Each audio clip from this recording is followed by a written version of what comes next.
Okay, so 19, I'm just trying to come up with some easy questions. Which one of these is not a distribution?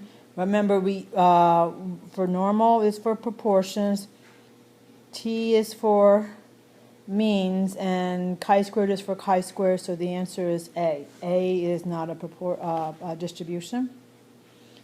Okay, here's another HO, and remember the HOs have to be equal to. And we're talking about getting a car ready during a race. And remember, the quicker it is, the better it is.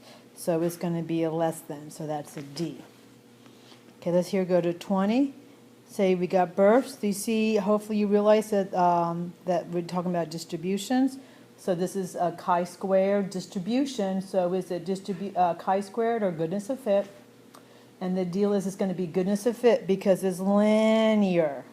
All right, the probability of being born on a Sunday should be the same as the probability on Monday, and so on.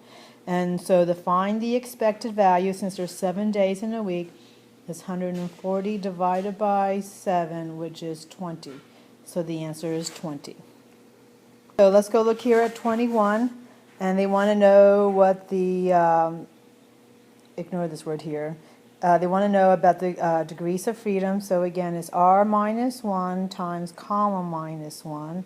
So there's 2 columns, 3 here. So 2 minus 1 times 3 minus 1, which is 1 times 2. So the answer is 2. Okay, now 22. This one you have to think a bit because they want to know which one of these warrants a rejection of the null hypothesis. So we know that a p-value can be anywhere between 0 and 1, and here's alpha. And remember that whenever it's less than alpha, that is when we reject. So the deal is the p-value has to be between 0 and alpha. Okay, so let's look at number 1. Is 0.03 less than 0.01? The answer is no. Let's go to B. Is 0.04 less than 0.05? The answer is yes. So the answer to this is B. Now I'm going to continue with the next page, and there's only a couple of them. Okay, now they're talking here about a two-tail test.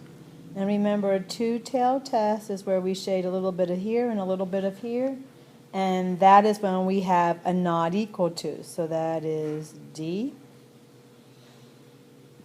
Which one of these is not an example of categorical data? Well, that means it's quantitative. We're taking measurements, so that's B. Which distribution only has positive values? That's D for chi-squared. Which distribution was created for the taste of Guinness beer? You guys, I'm just trying to come up with easy questions. That's the t-test. And write the degrees of freedom here. Okay, now this is a 2 means. And it doesn't matter what you have your HA to be, so just make it not equal to. Let me go put this into my calculator. And I get my degrees of freedom to be 83.33. All right? I hope you guys thought that was easy. Remember, if you have any trouble with this, to come in for tutoring.